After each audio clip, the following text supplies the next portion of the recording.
What's up, guys? It is Sam here, and I am driving back from dinner, but what I wanted to talk about is what progress I made on the affiliate marketing. So today I realized and I learned that you can actually use MailChimp to tag the email addresses that are coming in. I want to talk about that, and using Linktree versus ClickFunnels for a landing page. So, with that being said, if this is your first time here, what's good? My name is Sam, and for those of you who are returning, it's good to freaking see you. All right, so the first thing here with MailChimp is a email marketing service provider that I'm using. Probably the best known out there, or maybe like Aweber, at least from like the preliminary research and knowledge I have of the market. Those are the names that I've seen referenced the most as I'm building out this affiliate marketing business.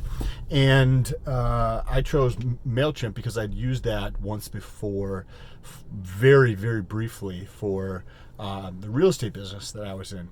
And I just had a tiny bit of familiarity with it, so I went to that business, which, remember, that tiny bit of familiarity is how people actually purchase things. So that, by the way, anybody who wonders, I don't have to be concerned with driving because I'm using autopilot, so I don't have to be, that's why I'm filming this video.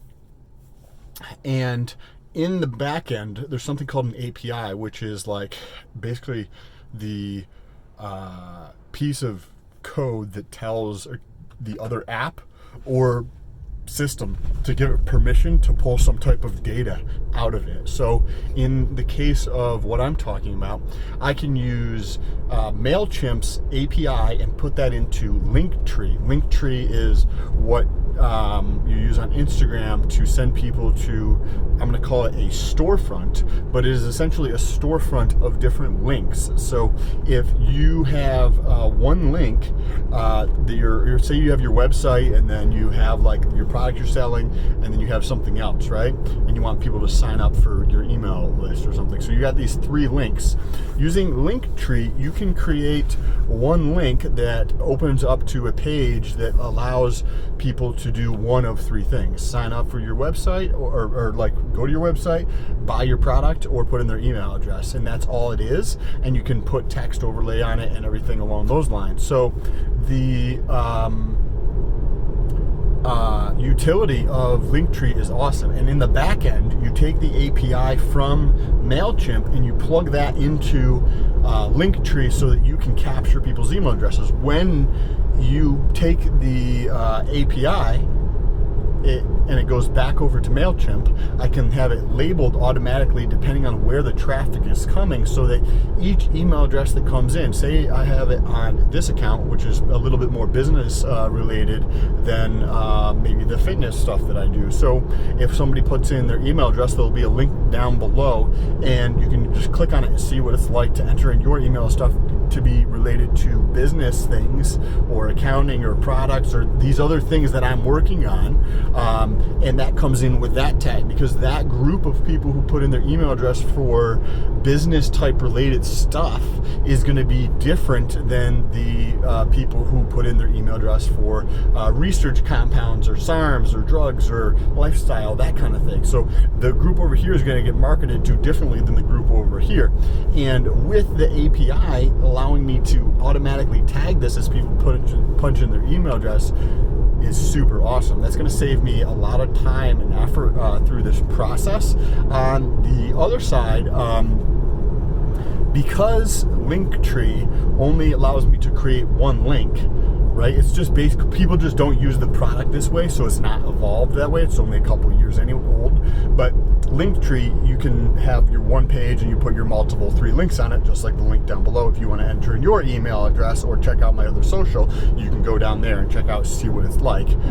There's no affiliate link or anything like that. It's just what I use, and a lot of people use if they have multiple different places they're trying to send people to. So they only allow me to create that one tree.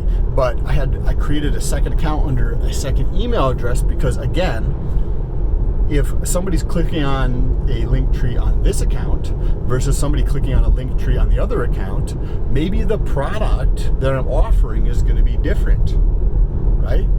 So I want to have 2 different link trees as well, so that I can capture the that can be the most valuable piece of storefront that they're going to see, right? A storefront related to business shit. Maybe it's like a software that's super helpful to me that I'm using in my businesses.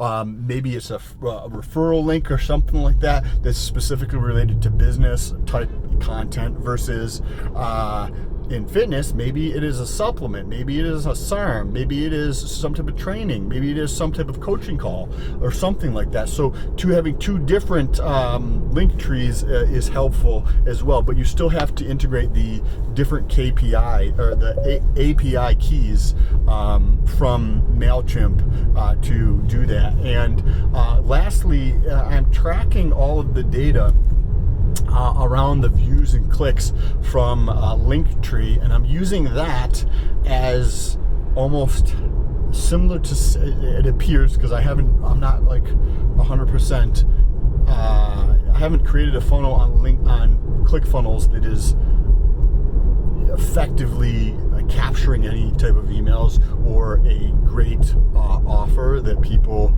enjoy the creative and then come through the funnel.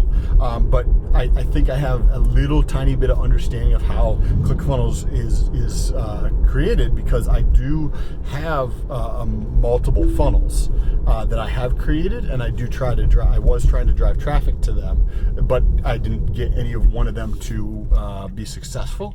Yet in terms of like capturing addresses, even though it was successful from a learning standpoint, because I did understand how the software works to some degree or another and how things work together, because you can integrate them together too. So I could put another API key from MailChimp in ClickFunnels, so that when somebody comes through, enters their email address, it comes over to MailChimp, and it's tagged with a different tag. Like maybe there's a third group that's related to some other shit that I'm doing, right? Maybe it's real estate stuff. So you could have the business content and then the real estate stuff, and then over here there's is like fitness content. So, but I'm almost using Linktree as the top of the funnel in a different form than using ClickFunnels, in a sense, because I'm creating 2. You can customize your link tree, you can add background, you can change a lot of the stuff on there. It's almost like creating a funnel, but 1,000 times easier and faster than creating a funnel with ClickFunnels. Yes, I know they're not exactly the same thing, but it is a fraction of a second to just go create another Linktree account and have it set up to just be a landing page to capture emails in like that. Like, it's so fast compared to ClickFunnels, which takes time, and you design it and put everything together. To do that on there, I'm sure there is probably other, like you could just create a landing page extremely fast, but this is like within seconds from your phone, super user friendly. Linktree is. So that's how I'm currently structuring anything, and the data that I'm tracking along with Linktree, as I just alluded to, is I want that to continue to grow, because I can optimize all like the click-through and all the closing ratios and opt-ins and all that shit, which is helpful, and it's continuously something that I work on. However, it's also, I think, even way more valuable to just grow the top of the funnel twice as fast, right? Like if I increase, if I have, say, 1,000 people come into my funnel and I'm at a 5% people that click through on it, for example, and I get that to, say, 8% people that come through, there's 3 more, right, percentage points. But in actuality, it's not that many people versus going from 1,000 to 2,000 or 7,000 people that come to the funnel instead of just 1,000. The impact is just way greater. So I'm spending a lot more effort in terms of gaining the size of the funnel at this point, in terms of the traffic, trying to gain as much traffic as possible to drive to this, because that's going to solve all the fucking problems. If you guys have any questions at all, let me know down below in the comment section. Curious to know if anybody else is doing anything along these lines, or if this was valuable, make sure you share this with somebody else so we can help them out. Appreciate you. Peace.